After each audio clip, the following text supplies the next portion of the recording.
अगली कैटेगरी है, अब जो ब्लॉक्स होंगे वो रस्सी से स्ट्रिंग से कनेक्टेड होंगे और वो स्ट्रिंग जो होगी वो पुली से होते हुए जाएगी।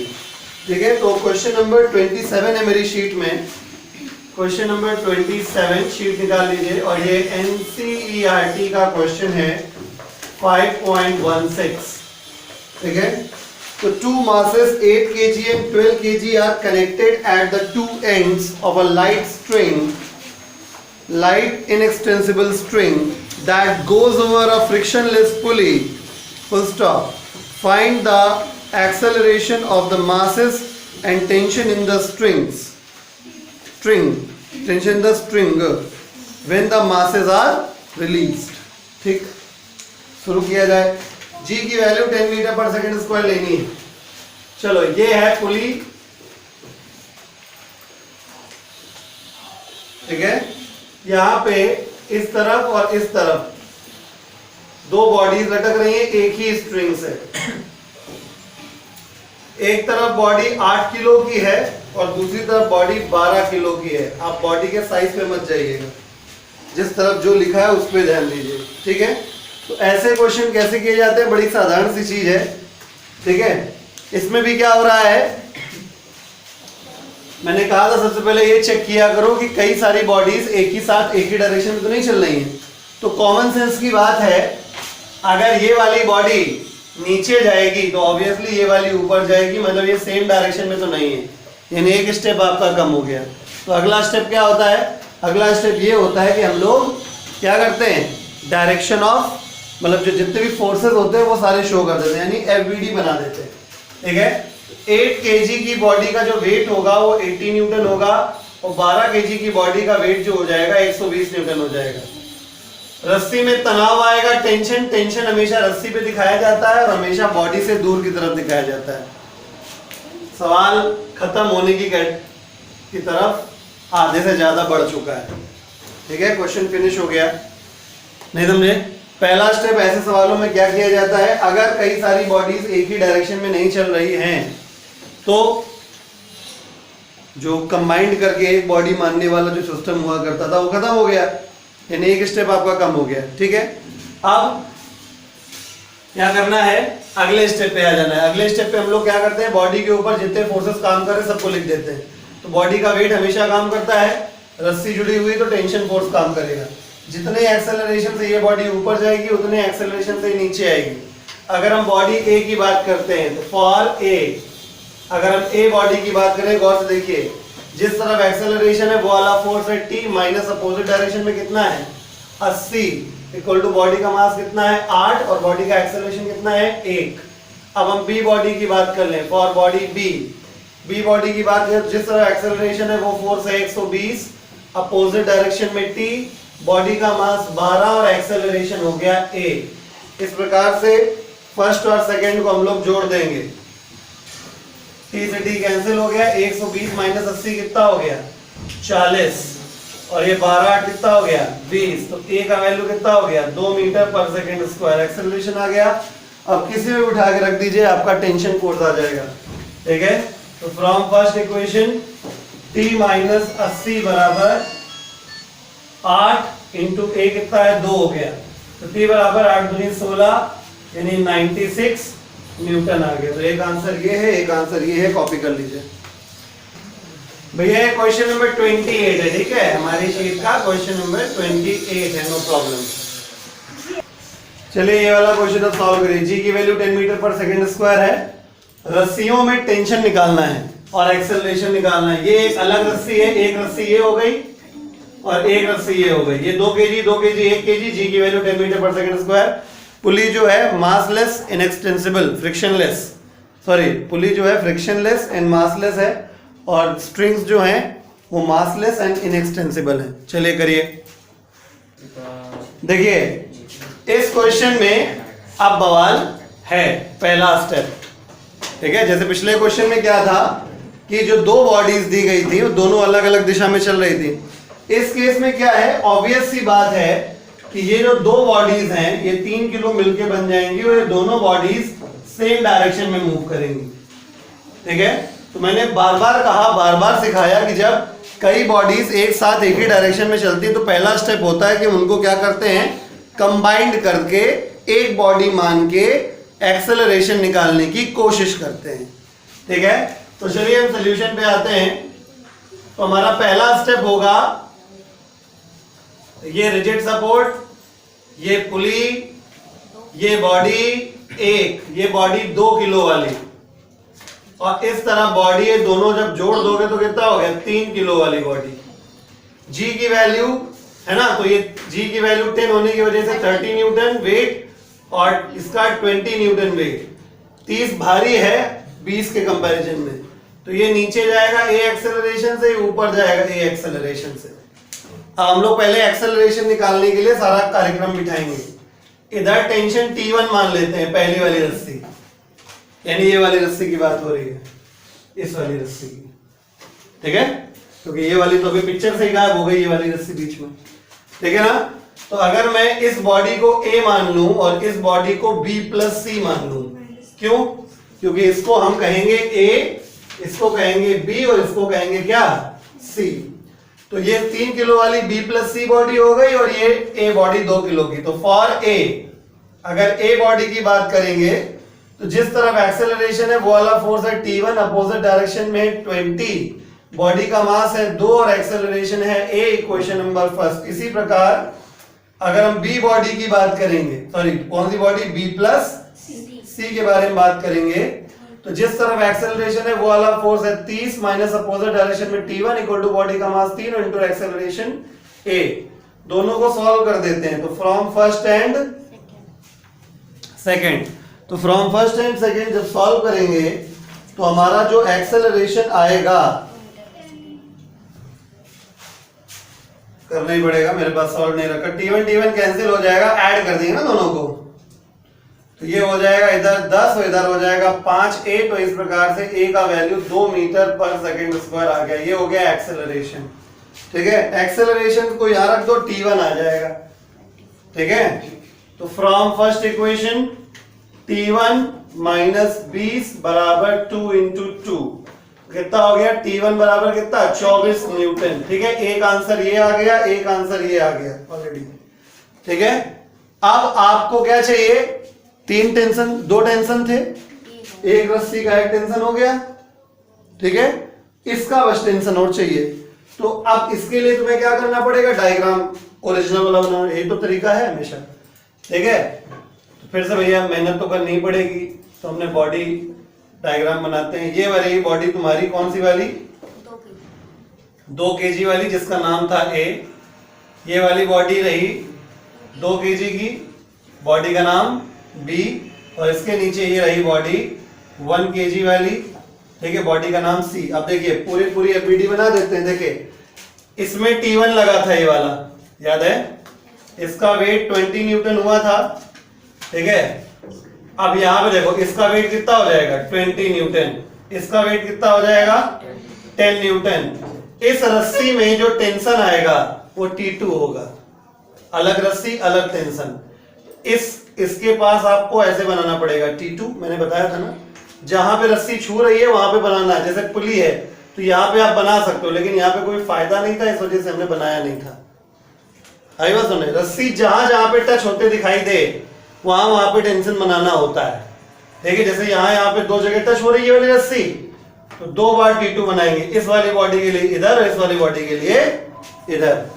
ठीक है, एक्सेलरेशन इस वाली बॉडी का A ऊपर की तरफ है तो इसका A नीचे की तरफ होगा और इसका भी A नीचे की तरफ होगा। बात समझ में आ गई, क्लियर? अब आप चाहे B बॉडी के एपीडी से सॉल्व कर लो, चाहे C वाली से, आपका T2 आना है, जो कि आ जाएगा। मैं C बॉडी के लिए वर्कआउट करूंगा। तो फॉर C, जिस तरफ एक्सेलरेशन है वो वाला फोर्स है 10 माइनस अपोजिट डायरेक्शन में कितना, T2, बॉडी का मास कितना है 1 और बॉडी का एक्सेलरेशन कितना है 8। ठीक है, तो A 10 माइनस T2 बराबर 1 इंटू 2, तो T2 बराबर कितना हो गया बताइए, 8 न्यूटन। गणित सही कर लो भैया, माइनस नहीं आ रहा है। आई बात समझ में? ठीक है, तो ये आपका इस प्रकार से इस कैटेगरी के भी 2 सवाल हो गए। अब हम लोग करेंगे लिफ्ट प्रॉब्लम। ठीक है, ऐसे क्वेश्चन पूछे जाते हैं कि एक आदमी है लिफ्ट के अंदर खड़ा है, मतलब लिफ्ट है, लिफ्ट के अंदर एक वेइंग मशीन है, वजन नापने वाली मशीन है, उसके ऊपर आदमी खड़ा है। अब लिफ्ट ऊपर नीचे जा रही है, तो बताइए कितना लगेगा?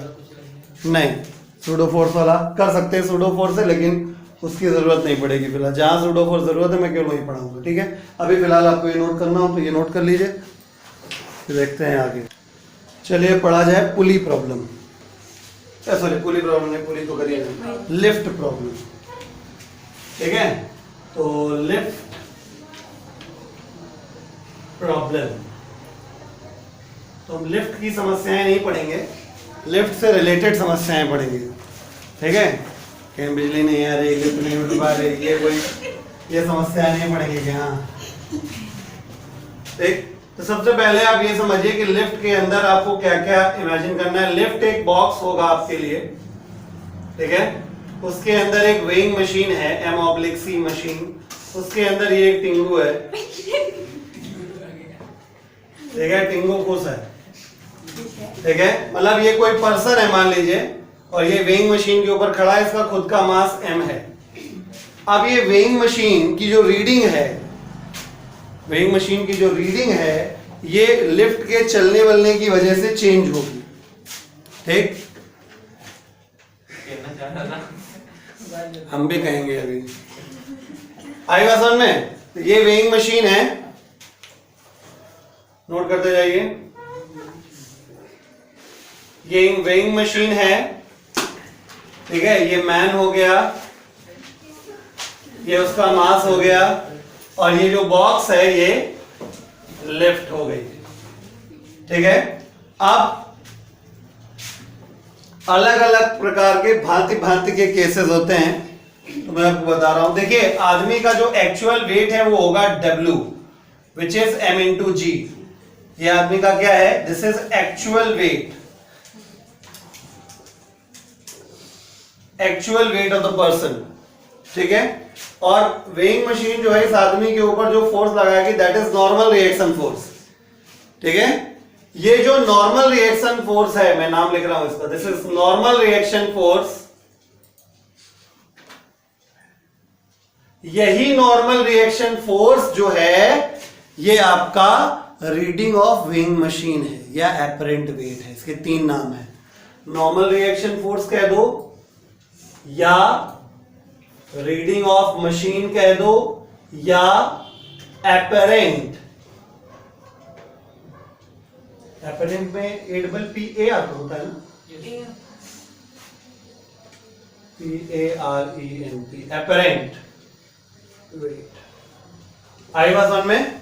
तो ये नॉर्मल रिएक्शन हो गया, यही रीडिंग ऑफ मशीन है, यही एपरेंट वेट है। आई बात समझ में? अब ये लिफ्ट जैसे मूव करेगी अपवर्ड या डाउनवर्ड, बनी बात है, लिफ्ट अगल बगल तो मूव करानी नहीं होती है, तो लिफ्ट अपवर्ड मूव करेगी या डाउनवर्ड मूव करेगी, उसमें भी कई सारे केसेस हैं। मतलब पहली बात तो चल रही है कि नहीं चल रही है? चल रही है तो ऊपर जा रही है कि नीचे जा रही है? ऊपर जा रही है, नीचे जा रही है, साथ साथ ये भी देखना है कि कांस्टेंट स्पीड से जा रही है कि एक्सेलरेशन के साथ जा रही है। बहुत सारी समस्याएं हैं। ठीक है, तो इन सारे केसेस को हम लोग स्टडी करेंगे एक एक करके, जितना कुछ पढ़ रखा है हम लोगों ने उसके हिसाब से। कितना कॉपी कर लिया? सारी चीजें कॉपी हो गई। केस नंबर 1, और केस नंबर 1 नहीं है एक्चुअली, इसमें कई सारी चीजें डिस्कस करेंगे। ठीक है, मतलब लिफ्ट या तो रेस्ट में है, और या तो अगर मोशन में भी है तो कांस्टेंट वेलोसिटी से ऊपर जा रही है, नीचे जा रही है। मतलब एक केस में हम 3 केस कर रहे हैं। ठीक है, मतलब इन तीनों में सेम बात होती है, क्योंकि आप लोग जैसे अजनबी निगाहों से देख रहे हैं, उन लोग जो मोए खा रहे हैं यहाँ पे, ठीक है, उसका साधारण तौर पे मतलब ये है कि ये सब लुल्ल हैं, इन्होंने कुछ नहीं पढ़ा। ठीक है, हमने बताया था कि अगर बॉडी रेस्ट कंडीशन में होती है या यूनिफॉर्म मोशन में होती है, तो इसका मतलब कॉन्करेंट फोर्सेस बैलेंस कंडीशन में है। Once upon a time in Eureka Institute by Atul Tiwari sir, heard by all you duffer peoples. ठीक है, तो if lift is at rest और इन यूनिफॉर्म अपवर्ड और डाउनवर्ड मोशन। यानी चाहे lift ऊपर जा रही हो, मतलब दो केसेस है, या तो रेस्ट पे हो और या तो यूनिफॉर्म मोशन हो रहा हो, चाहे वो अपवर्ड है चाहे डाउनवर्ड है, कोई फर्क नहीं पड़ता। ठीक है, क्योंकि ऐसी स्थिति में कॉन्करेंट फोर्सेस क्या होते हैं, बैलेंस होते हैं। तो चलिए कंसीडर द सिचुएशन, ध्यानपूर्वक देखिए। ये एक बॉक्स है, ये एक वेइंग मशीन है, ये आदमी है, आदमी खुश है, एम मास है। ठीक है, तो कौन कौन से केसेस बोले, या तो रेस्ट पे है लिफ्ट, या तो कांस्टेंट वेलोसिटी से ऊपर जा रहा है, या तो कांस्टेंट वेलोसिटी से नीचे आ रहा है। ठीक है, इस सिचुएशन में जो वेट काम करेगा वो नीचे काम करेगा, जिसकी वैल्यू m इंटू जी होती है। ऊपर नॉर्मल रिएक्शन काम करेगा। तो गुरुजी ने क्या सिखाया था कि अगर कॉन्करेंट फोर्स बैलेंस होते हैं तो ऊपर का फोर्स इक्वल टू नीचे का फोर्स और दाएं का फोर्स इक्वल टू बाएं का फोर्स। तो दाएं बाएं तो कोई फोर्स है नहीं, तो यहाँ पे बस क्या कर देना है कि हियर ऊपर का फोर्स यानी n बराबर नीचे का फोर्स यानी कि mg, यानी कि एक्चुअल वेट और एपरेंट वेट बराबर रहेगा, यानी रीडिंग ऑफ मशीन वही आएगी जो वास्तविकता में है। ठीक है, यानी reading of machine will be equal to the actual weight of the person. Copy कर लीजिए। चलिए अब केस 2 है कि अब लिफ्ट आपकी अपवर्ड जा रही है कांस्टेंट एक्सेलरेशन से, यानी अब अनबैलेंस कॉन्करेंट फोर्स का केस है। अब क्या लगेगा भाई, जिस तरह एक्सेलरेशन है वो फोर्स माइनस अपोजिट डायरेक्शन का फोर्स इक्वल टू बॉडी का मास इनटू बॉडी का acceleration. If lift is moving upwards, is moving upwards in upward with constant acceleration, with constant acceleration। तो इसमें करना क्या है, कुछ नहीं, बस इस डायग्राम में बस ऐसे बनाइए कि a एक्सेलरेशन ऊपर है, बाकी आपको पता है क्या करना होता है। जिस तरफ एक्सेलरेशन होता है वो वाला फोर्स है ना, माइनस अपोजिट डायरेक्शन का फोर्स इक्वल टू बॉडी का मास इनटू बॉडी का एक्सेलरेशन। तो n इक्वल टू कितना हो गया, mg प्लस ma, यानी कि एक्चुअल वेट से थोड़ा सा ज्यादा। ऐसा होता भी है जब लिफ्ट ऊपर चलती है तो हल्का सा पैर पे भारीपन आता है, और जब लिफ्ट नीचे आती है तो हल्कापन आता है, ऐसा लगता है पैरों तले जमीन सरक गई। ठीक है, सरक नहीं रही होती भैया, नीचे जा रही होती जमीन। ठीक है, तो n equal to mg plus a, मतलब आप ये कह सकते हो कि एक प्रकार से ये इफेक्टिव एक्सेलरेशन हो जाता है। इफेक्टिव एक्सेलरेशन मतलब g प्लस a जो होता है, जब लिफ्ट के अंदर कोई बॉडी है और लिफ्ट नीचे की तरफ जा रही है एक्सेलरेशन से, तो उस बॉडी का अगर इफेक्टिव एक्सेलरेशन कोई पूछे तो आप क्या कहेंगे, g प्लस a। बाकी चीज आप समझ गए, कोई फॉर्मूला नहीं है, आपको सिर्फ हम टेक्निक बता रहे हैं। अभी अगला सवाल कराएंगे, आपको सारे यूज करने। ठीक है, तो कॉपी कर लीजिए।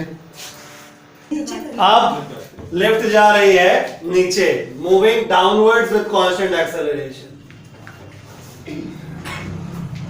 डाउनवर्ड्स विद कांस्टेंट एक्सेलरेशन, यानी इस बार एक्सेलरेशन ऐसे है तो क्या करेंगे, जिस तरफ एक्सेलरेशन है वो वाला फोर्स है mg, माइनस अपोजिट डायरेक्शन में n है बॉडी का मास इनटू बॉडी का एक्सेलरेशन, सॉरी n है ये, n बराबर कितना हो जाएगा, mg माइनस ma। गौर से देखिए, अब वेट कम हो गया, एक्चुअल में से थोड़ा सा कम हो गया, राइट। यही वो केस है जब लिफ्ट जब नीचे जाना शुरू करती है तो ऐसा लगता है कि कुछ हट गया। तो ये g माइनस से नीचे आ जाएगा, तो g minus A is the effective acceleration. ठीक है, यानी जिस समय लिफ्ट नीचे जा रही होती है उस समय बॉडी का इफेक्टिव एक्सेलरेशन क्या होगा, g माइनस ए। कॉपी कर लीजिए। अगला केस है, मान लो रस्सी टूट गई। ठीक है, और कोई ब्रेकिंग सिस्टम नहीं है, अब तुम नीचे आ ही रहे हो, किस्मत खराब है ये तुम्हारी, ब्रेको फेल हो गया, ना नीचे स्प्रिंग लगा है ना कुछ हो रहा है, रस्सी ऊपर से टूट गई, यानी क्या होने लगा, फ्री फॉल। ठीक है, ये नंबर चेंज कर लेना भैया, है ना, नंबर चेंज कर लिया था ना। कौन सा इस समय केस चलेगा, ये इस समय केस 4 चलेगा, case 4।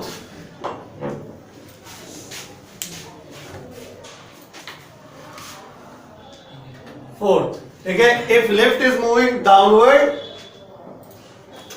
Under gravity, under gravity that is free fall, मतलब रस्सी टूट गई। जब रस्सी टूट जाएगी तो जो एक्सेलरेशन काम करेगा वो एक्सेलरेशन ड्यू टू ग्रेविटी के बराबर हो जाएगा। A इज इक्वल टू कितना हो जाएगा, G रखना पड़ेगा। बोलो क्या करते हैं हम लोग, जिस तरह एक्सेलरेशन होता है वॉल of force minus opposite direction of force equal to body का मास इनटू बॉडी का एक्सेलरेशन। यहाँ पे एक्सेलरेशन कितना है, 0। सॉल्व करेंगे तो n इक्वल टू कितना आ जाएगा, 0। अर्थात मशीन की रीडिंग 0, आपको महसूस होगा वेटलेसनेस। ठीक है, थोड़ी देर में आप नीचे, आत्मा ऊपर, परमानेंट। वो आपने बताई दिया आत्मा वजन 6 ग्राम होता है। ठीक है, तो अपना वजन लेके ऊपर चले जाना। ठीक है, जो वीडियो देख रहे हैं भैया, हमारे यहाँ पांडे जी हैं, बावले हो गए। ठीक है, ठीक है, हाँ, उत्कृष्ट पांडे जी जो हैं बावले हो गए। ठीक है, चलो क्वेश्चन कर लेते हैं। क्वेश्चन नंबर 25, ये एनसीईआरटी का 5.13 है। ठीक है, क्वेश्चन लिखा हुआ है, a man weighing 70 kg, he stands on a weighing machine in a lift, comma, which is moving first part upward with an uniform speed of 10 meter per second, number second है downwards with a uniform acceleration of 5 meter per second square, upward with a uniform acceleration 5 meter per second square. What would be the readings of the scale in each case? What would be the reading if the lift mechanism failed and it came down freely under gravity, है ना। तो सबसे पहली बात question number 25 है, ये NCERT से आता है, 5.13 है ये। ठीक है, इसमें एक लिफ्ट है जिसमें एक वेइंग मशीन है। वेइंग मशीन में एक आदमी खड़ा हुआ है। आदमी का जो वजन है वो 70 किलो है। ठीक है, मैं पहला पार्ट सॉल्व करता हूँ। ठीक है, इसमें निकालना है रीडिंग ऑफ द मशीन। मैंने आपको क्लियर किया था कि जो नॉर्मल रिएक्शन फोर्स होता है वही रीडिंग ऑफ मशीन होता है, मतलब हमें एन ही निकालना है हर केस में। ठीक है, आदमी का जो एक्चुअल वेट है वो नीचे की तरफ काम करेगा, विच इज mg।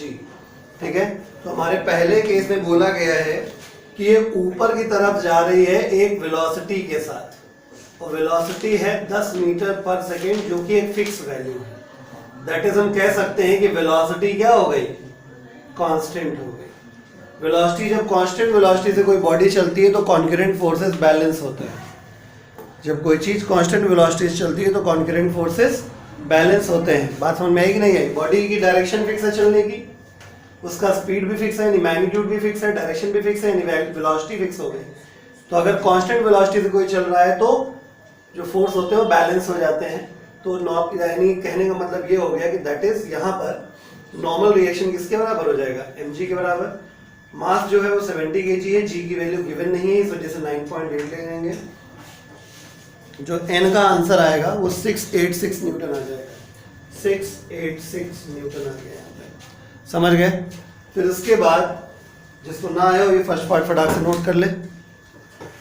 चलिए सेकंड वाले को पढ़ते हैं। सेकंड वाले में क्या लिखा, डाउनवर्ड मूवमेंट हो रहा है यूनिफॉर्म एक्सेलरेशन से। ठीक है, तो एक्सेलरेशन हो गया 5 मीटर पर सेकंड स्क्वायर। ठीक है, एक्सेलरेशन की वैल्यू गिवन है, a is equal to 5 metre पर सेकंड स्क्वायर। ठीक है, तो डायरेक्शन भी फिक्स है, मैग्नीट्यूड भी फिक्स है, इसका मतलब एक्सेलरेशन कांस्टेंट हो गया। और जब कांस्टेंट एक्सेलरेशन से चलता है तो अनबैलेंस्ड कॉन्करेंट फोर्सेस होते हैं।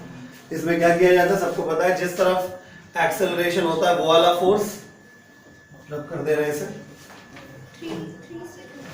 जिस तरफ एक्सेलरेशन है डाउनवर्ड एक्सेलरेशन है वो वाला force minus opposite direction of force equal to body का मास इनटू बॉडी का एक्सेलरेशन, यही होता है। ठीक है, तो n इज इक्वल टू कितना हो जाएगा, mg माइनस ma हो जाएगा। m हमारा कॉमन है 70 किलो, g का वैल्यू 9.8 और a का वैल्यू जो है वो 5 है। सॉल्व कर लेंगे 336 न्यूटन आ जाएगा। ठीक है, कॉपी कर लीजिए फटाक से। चलिए केस नंबर 3 देख लिया जाए। Upward with uniform acceleration 5 metre पर सेकंड स्क्वायर। इस वाले केस में क्या करना है, ये केस नंबर 3 करने जा रहे हैं हम लोग। इसमें ऊपर की तरफ जा रही है बॉडी, बॉडी जब ऊपर तरफ जाती है, ठीक है, तो जिस तरफ मोशन होता है वो वाला फोर्स, जिस तरफ एक्सेलरेशन है वो वाला फोर्स है n माइनस अपोजिट डायरेक्शन में mg is equal to body का मास इनटू बॉडी का एक्सेलरेशन। ये जब इधर जाएगा तो प्लस में हो जाएगा, m कॉमन कर लेंगे, 9.8 प्लस 5 हो जाएगा। आंसर जो आएगा 1036 आ जाएगा। ठीक है, कॉपी कर लीजिए फटाक से। बिना पार्ट के, ठीक है, एक और क्वेश्चन है कि what would be the reading if the lift mechanism failed and it comes down freely under gravity. ये हमने डायरेक्ट बताया था आपको। ठीक है, आप चाहें तो कर भी सकते हैं कि अगर मान लीजिए चौथे पार्ट में लिफ्ट मैकेनिज्म फेल हो गई और ये फ्री फॉल हो गया। जब फ्री फॉल हो जाएगा तो ऑब्वियसली इसकी वैल्यू जो हो जाएगी ग्रेविटी g के बराबर हो जाएगी। यानी तरीका क्या है, जिस तरफ बॉडी का एक्सेलरेशन है वो वाला फोर्स है mg minus n equal to body का मास इनटू बॉडी का एक्सेलरेशन। ठीक है, तो n इक्वल टू ये a की जगह क्या हो जाएगा, g हो जाएगा। ठीक है, तो mg से mg कैंसिल, तो n इक्वल टू कितना आ जाएगा, n इक्वल टू 0 आ जाएगा। यानी reading of the machine will become 0। ठीक है, ये तो हमने कल भी डिस्कस किया था। कॉपी करना हो तो कॉपी कर लीजिए।